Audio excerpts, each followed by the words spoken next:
so this is episode 4 of Mockpod. Yes, slightly delayed because I think you had to finish chomping down on that croissant this morning. Buttery croissant.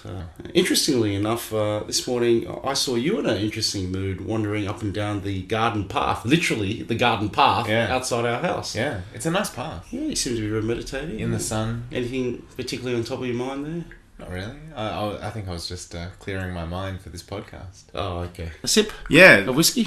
Cheers. This is a 16-year-old Eurail. Oh, it's amazing. It's a bit peaty. Yeah, that's great. It's smoky? Yeah, I love the feeling that resonates after it. I was on the train the other day, right? And so it was pretty full. And I don't know how to say this, but basically, I had a fellow next to me, and two-seater, cramped as anything. Oh, it was a bit close. Yeah, sometimes you ponder that question, do you move? I mean, it's just a silly thing, but do you move, or do you just sort of ride out that thing in discomfort? Yeah. See, you know. I guess most people move, don't they? Like, I mean, do they? Well, if there was a seat really close to you, surely you could just stand up and move. Yeah, but I'm talking about a full house here. If it's packed. It's peak. Yeah, it's peak hours. Yeah, so. if it's packed. I think. Well, your bum's on seat, but you're the thing is, in I mean, discomfort. In peak hour, I think you have to prepare yourself to be in the most uncomfortable position possible anyway, because if it's like a really, really packed train, I don't take trains much these days, but, you know, when I was travelling to and from work and stuff, some days it'd be so packed that, you know, you're just happy to get a seat, and hey, if there's some really big person next to you and they're just encroaching on you a bit, well... Do you prefer a train over a car, just in general mobility terms? I do. It's just, I guess it's that thing, you know, you can sit back, you can just chill out, you know. What do you think? I prefer the train where possible, but it's not always possible. That's the thing. We took some trains over in Japan. Yeah, How did you find them? Oh, that was some pretty awesome trains. The Shinkansen. Actually, I was thinking about it the other day because someone asked me about going to Japan, and they were like, "Oh, it's so cheap. Let's just go over there." I said, "Yeah, no, it is cheap." The airfare's really good from Australia. You know, just speaking of those Shinkansen, you remember how hectic they are? Like, I think the Japanese are renowned for having, especially in Tokyo, like over 1 billion passengers at times move through some of their stations, right? Yeah, I think we're at one of those stations that was just bustling to the max. And I don't know if you recall, but they were actually pushing each other onto the trains. Like, I've never seen this before in any other country where there's such a crowd that had, you know, mustered around the door. Yeah. When the train arrived, I actually saw even younger and older people pushing each other into the train. So I don't remember them being official pushers either, because like, apparently official pushers exist where I didn't know that. Yeah, like they actually hide and they wear gloves and stuff. And oh, really? Yeah, but I'm pretty sure the ones we saw didn't have gloves. You don't want to... Oh, okay. So they were just passengers. Yeah. They're like, I've got to get on this train. Yeah, I think so. Everyone's keen to get on. Yeah. But they are, look, absolutely precise, right? Like, to the second. Oh, it was awesome. Yeah. Like, I mean, there's a few countries like that, I guess, like some of the European countries. Some of the Euro ones have like that too. Yeah. And it's sweet. It's so nice. When nice. it just always arrives on time. Predictability. Yeah. But you're talking about the trains in Europe. What's your memory of trains in Europe? Oh, I remember one nice one that we took through, I think... what was it? I don't think we stopped there, but it was like towards Austria, I think. Towards Austria? Was it towards Austria? Oh no, what you're thinking about is this. We had this epic run for a train where we were going to Oktoberfest, and we landed in Munich. We decided to go to Salzburg for one day. That's right. So we went to Salzburg for one day. That's right, on the train. On the train. Yeah. So between Germany and Austria, and then in the same day, after doing a couple of tours, we actually... ran and bolted for a train back from Austria, Salzburg, to Munich again. Yeah. To make it in time for Oktoberfest. I think I remember that now. It was a good day trip at Salzburg. The Sound of Music tour was quite invigorating. It was energetic at times, and at other times it was a long haul. Anyone who's interested in Sound of Music, look, basically that tour is worth doing. It's famous. It is worth doing. They take you on one sort of really elongated, unnecessary stop to the church where they get married or something. Yeah. And it's just out far, and really everything else is quite close by to the main city. So it tends to be a bit. But hey, a bit of a sing along is always good. Lengthy tour, yeah. But do you remember that run for the train? So we were bolting for the train, and we promptly rewarded ourselves with Austrian. Yeah, we did. Didn't we have like a schnitzel on the train? Yeah, I actually remember. Yeah. I remember two things: you bringing back schnitzel like as on the moving train, so you're swaying and stuff with these schnitzel. Right. There's a photo of you balancing schnitzel. Oh, nice, yeah. But I like that service that you get. Yeah, it's nice. It's pretty good. What about the Eurail pass? Because we bought the Eurail pass before we did a fair tour. Yeah, that was sort of the equivalent thing to the Japan Rail pass, right? Yeah, I guess so, but it's a bit different. We crossed many other Schengen borders. Yeah, we crossed many other countries. Yeah. So I found it pretty good. I think it was a good way to go again. I do feel these things are discriminatory towards older travellers, though. Is that correct? I remember there being some rule or regulation about it. If you're a certain age, there's a certain price. Yeah, they just smack you with a really high price. I could be wrong, but I think there is a special price if you're under 26 or something. I can't remember. I mean, I don't know how to justify this. Isn't it meant to be like equal or something like that? Well, I know at the end of it, we'd hopped at least probably 6 or 7 countries, and we determined that for the cost the amount that we paid for the Eurail pass. Yeah. All that we gained from it was essentially a first class upgrade. What I mean by that is... That's right. It was the ability to have different seats chosen and stuff. That's right. Otherwise, you could have just taken the same train. Yeah, well, we ended up... The Eurail pass, I mean, you got to book it anyway, right, as you go. But the thing is that if we booked it at, let's say, a certain price, as an example, the 80 euro, it'd still be 80 euro... except for the fact that with that Eurail pass, we could access a first class carriage with the same price. I do remember a couple of carriages having like awesome business sort of seats or that's right, business class. Ones that you could recline to flat and things like that. And I think we agreed they were entirely worth it. It was entirely worth it. It was wonderful to have that. Especially when you're travelling a long way. Yeah. Do you have any other memories about travelling the trains? Or? Yeah, not so much. That was kind of my thoughts on it. Yeah, it's good. You're talking about me eating croissant before, and I actually haven't had one for ages because I'm a little bit of a croissant snob. I think they're much like bread in Australia anyway. That's right. It's hard to find ones that are as good and golden as the ones in France. Yeah. But so what drove you to the croissant? Was it like emotional eating or something?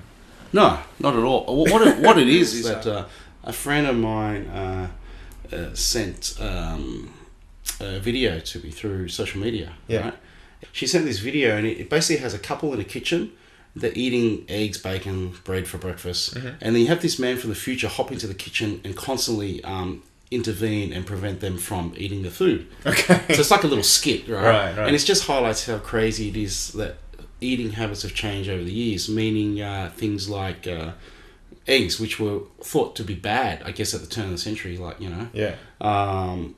Now all of a sudden he's okay again. So do you know, it's just that thing like 20 years ago, basically, you were told to eat 2 eggs or something a week. Yeah. I can't remember now, and they were talking about cholesterol. It might increase your cholesterol levels.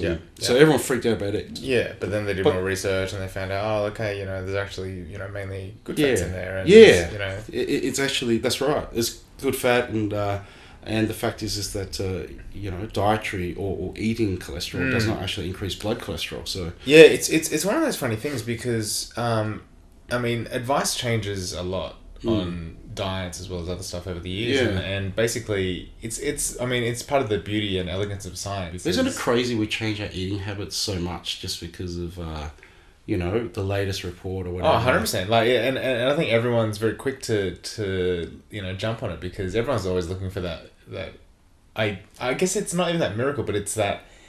Like, what kind of bread do you stand by nowadays? Like, what I don't really eat bread. Okay, so you're part of that paleo movement. I eat carbs. it. No, I eat it, but I don't eat it every day or anything like that. So I have sourdough. What about you?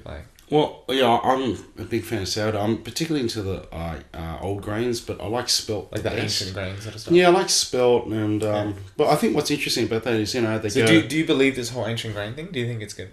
It's no, I just basically eat the brown breads because it's just high fiber. That's all.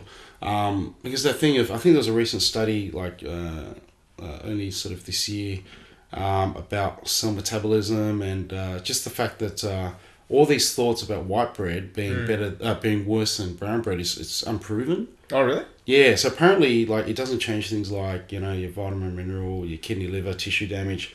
It's basically got more to do with fibre. So that's the main reason. If you do choose brown bread, it should be that. Okay. You know, that's just the But business study coming. doesn't the lack of doesn't the absence of fibre in white bread preclude that it is bad? Do you know what I mean? No, but it doesn't hurt you in terms of what people perceive to be the issues. So in other words, like people think it's the nutrients rather than the amount of fibre. Is that what you're saying? Yeah, well, The fibre? yeah, like some people think like blood sugar readings are going to be different, for example. Yeah, that's one of the main things. It's all about GI and all that. Yeah. But like I said, I read this report, and it said that the blood sugar readings don't actually differ between those who eat white bread and brown bread. But the fibre intake, of course, is different. So that's the main reason you'd have it. But yeah, no, it is fascinating. I mean, all these changes, and I guess at the end of the day, like, you have to adopt them if you want to just test them. And that's what a lot of people are doing, and you won't really find out if it works or not until a lot of... Well, of all the people you know, how many people on sort of...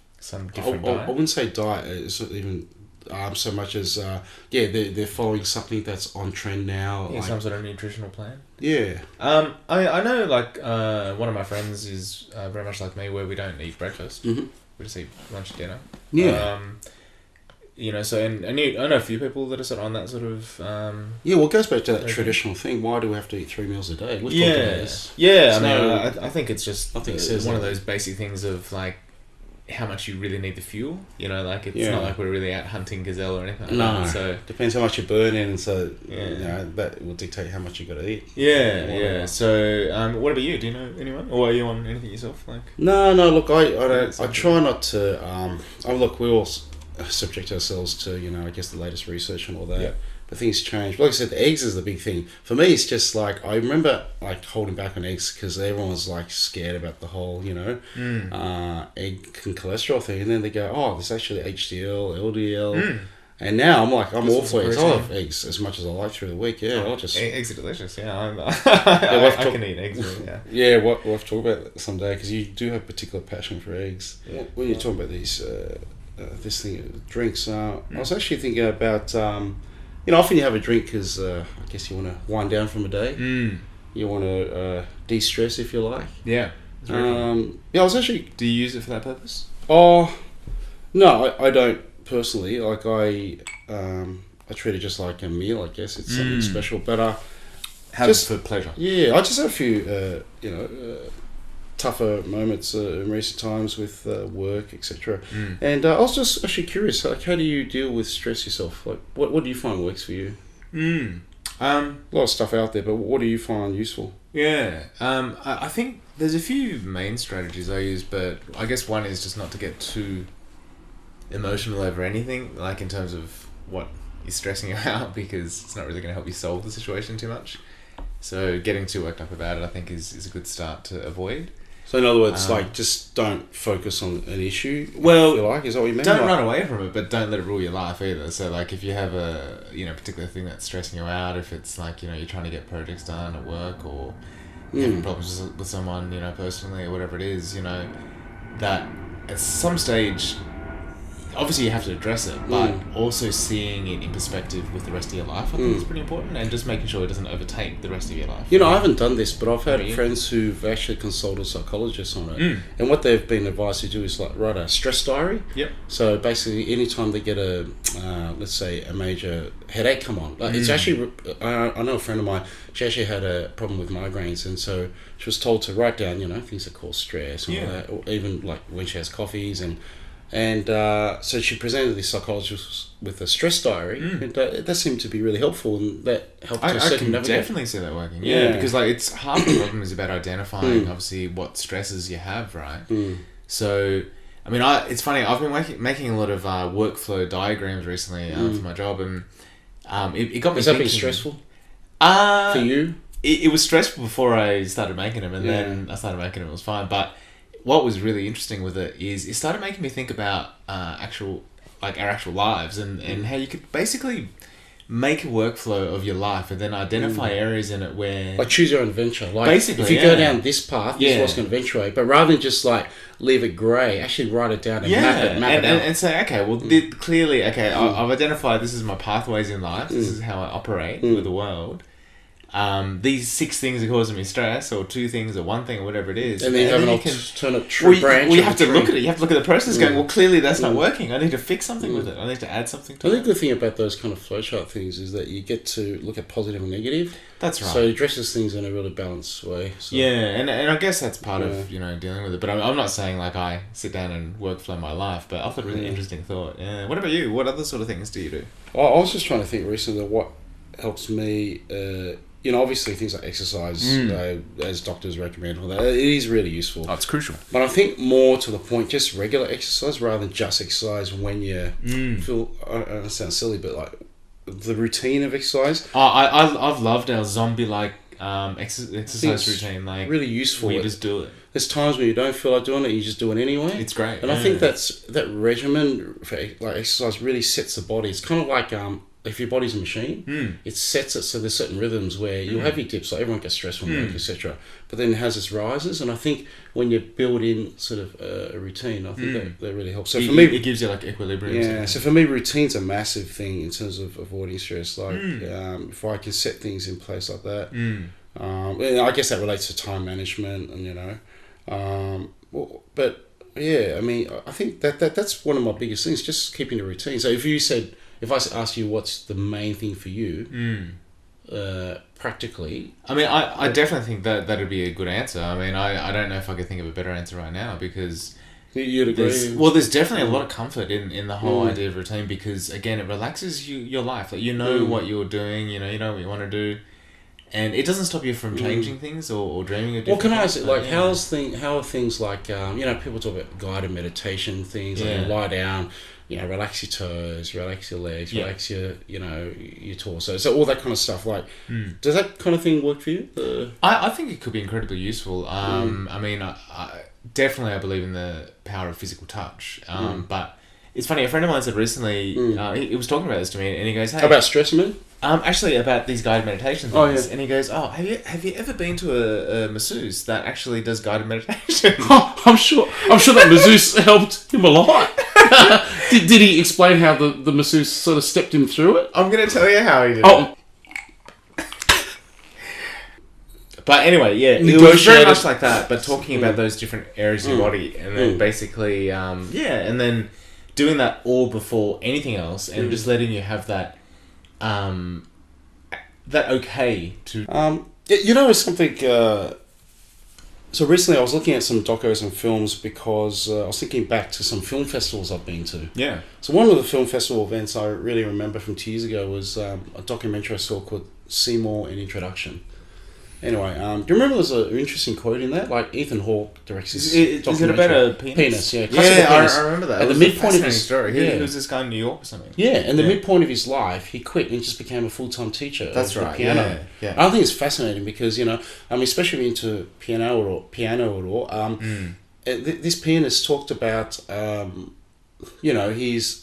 his thing of where art just happens to you. It's not something you can cultivate per se.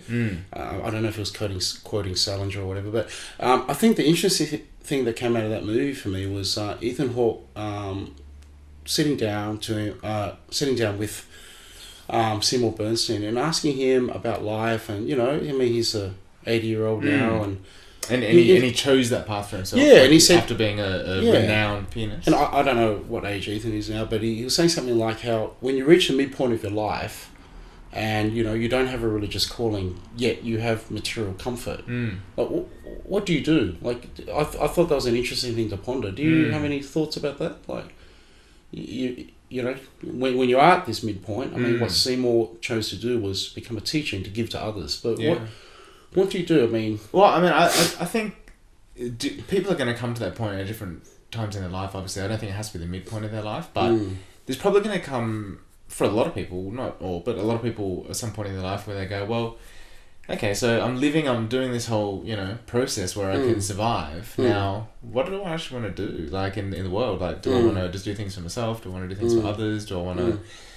as he chose to do, teach others or yeah. Well, I mean, that was the interesting thing because I mean he was this pianist of world renown in classical piano, and for him to just switch to teaching, I mean, obviously there were less sort of rewards, I would say. But I mean, different stress as well, like it's a whole different sort of mode of thinking. Well, I think gratification for him, this Seymour Bernstein character. I mean, as shown in this documentary, at this one room apartment, he'd fold out the sofa for a bed as a daily ritual. Yeah, that's right. I mean, there's something really humbling about that. That minimalist mentality, and he was for him to just tap into the thought that I mean, it looked like. I guess he didn't have like a family of his own per se. No, but he had his passion. But he has passion. That's what I mean. And he devoted his life to that in all ways. I mean, I think when I look at his life, like it's something beautiful because you see someone who went to the pinnacle of the performance side of things. And then he chose to become, to the pinnacle of the teaching side of things. Like, it's a great thing. Like, why limit yourself to one thing in life? I think it's totally legit. Like, it's like if your dream is to have a family, or your dream is to have a certain career, or your dream is to do some altruistic thing in the world, so be it. I mean, but I thought it was interesting that... let's just take a break for a sec. You need a break. All right, so let's... maybe wrap this podcast up. There's been a lot of things happening in the MMA world. And I was just actually thinking about favourite fighters of all time just recently. Who are your favourite fighters of all time? Give me top 3, say. Anderson Silva would have to be in there, I reckon. Yeah. And? John Jones. And your favourite fighters of all time? Well, in terms I'm not talking about the greatest, your favourite. True. Fedor would be in there. So your 3 favourites are Anderson Silva, John Jones, and Fedor Emelianenko. Yeah, I mean... Looking at about 20 years of history here. Yeah, which is true. It's true. Well, let's 25. Just... How about we just start with Anderson? Because Anderson, the Spider Silva, I mean, he's still fighting now, and let's be clear, he shouldn't be fighting right now. But, he's well past his prime. But in terms of, in his heyday, never had we seen such a creative fighter, such a fearless fighter, risk-taking fighter. Yeah, that's right, and really aiming to finish fights in an impressive fashion. Like I think it's one of those things. Like a lot of people talk about it, where they talk about how if you're a champion, you're only as good as your competition of your generation. Have you heard about that before? Yeah, that's right. The people that your cohort. Your peers at that time, like they make you, right? They determine how good you are. So. To an extent. I mean, obviously, you can only fight who's around as well. So you have control of that. Ali had Foreman and Frazier, for example. You could argue, Federer had Federer and Nadal. Yeah, all that sort of stuff. Like so you have your competition rivalries. Really and I think actually one of those guys, Federer and Nadal. I think it was Federer said it recently. He goes, "Look, I shouldn't be winning. This is why there's no number one champion at the moment who's stayed around for as long as Rafa or he did, because no one's just miles above the competition at the moment. It's all even. Yeah, so he's like, look, so we're still winning comps and we're old. Like, we're old as hell, man. Like, but we shouldn't be winning. But yeah, it was a fascinating thing. And I think that's just bringing it back to Anderson. I think that's why I really respect him and love him so much when he's one of my favourite fighters, because it didn't matter what competition he was fighting, he would always go out there to play his game or to fight his game and to win in impressive fashion, I mean, some of the stuff that he did, where every fight he'd come up with something different and something new. And like knees from the Muay Thai clinch. Yeah, just huge front kick to the face that no one had ever really chosen to do. And even off the back when he's been taken down. Yeah, beautiful counter punching, he's been able to pull off leg triangles. Submissions. I mean, who can forget his submission, 4.5 minutes or whatever into the last round. 5th round, yeah. And he just lost 4 rounds. And then submitting him by a triangle. Like, that's just... thing of myth, thing of legend. What about you? What? Well, yeah. Well, let me ask you about one of yours. Well, what's one of your favourite? Yeah. Well, my all-time favourite do you have a fighters have to be... There's a bundle of 4, I'd say. Like, in the early days, Rampage and Hendo. I love them purely because of the striking. Like, I loved Rampage's use of defence and boxing offence. Hendo for the big... what's called the H-bomb. Right hand. Famous overhand. H-bomb. Yeah. And then in the modern day, I guess, really just purely because of their ability to mix wrestling and striking. Randy Couture with his dirty boxing. He was a classic dirty boxing. Yeah, freestyle wrestling. And DC, Daniel Cormier. Yeah. It's probably my favourite fighter at this point in time, just purely because of what he represents, which is, the second best person in their given profession who, really hit their pinnacle in terms of potential, human potential. I think that's a much more relatable story, and I guess that's why, to me, Daniel Cormier is the greatest. I do think Fedor's going to be in the mix still because, again, like even though a lot of people criticise, again, his career maybe because of his competition, but... I think MMA is a great sport because one of the reasons it's a great sport is females are equally supported by the fan base, I think. Yeah. And, not many other sports other than perhaps tennis have that gender equality in terms of fandom. I'm not talking about pay scales. They've had to fight for it for a while, but they're getting there. Ronda Rousey, she one of your favourite fighters of all time? She is, in a way. Like, she represents a amazing pathway, I think. I mean, she's definitely... I think she'd have to be one of my favourites purely because of... When you look at someone's impact on the sport... I mean, you look at people like, obviously, McGregor now, but in that period before McGregor existed, everything was about Ronda. Everything. Because she literally... Top box office draw. Yeah, and she literally made women's martial arts something. Like, because without that, there'd be no women's martial arts. And I think we'd be, sad for that because we've seen some good martial artists come out of it. I think Ronda was astounding because of her mental prowess. And obviously, people talk about, what happened after some losses, but I'm just talking about her at her peak.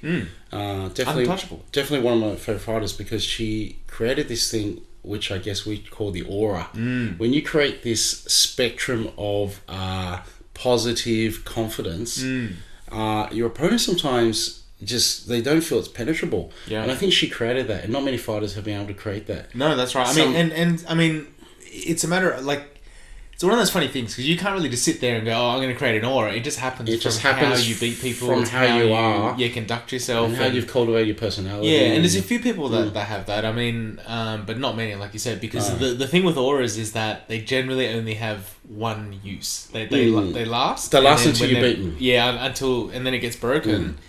But I think the aura doesn't exist. Ronda was very special because of the female fighters up to this point. You might argue only Cyborg and perhaps Ronda Rousey has had that particular aura, and I think that's why she'll always remain one of my favourite fighters because when she carried that around with her, she was almost invincible. Any other final thoughts on MMA fighters? Maybe we'll call it a wrap. Two brothers and a microphone. Two brothers and a microphone.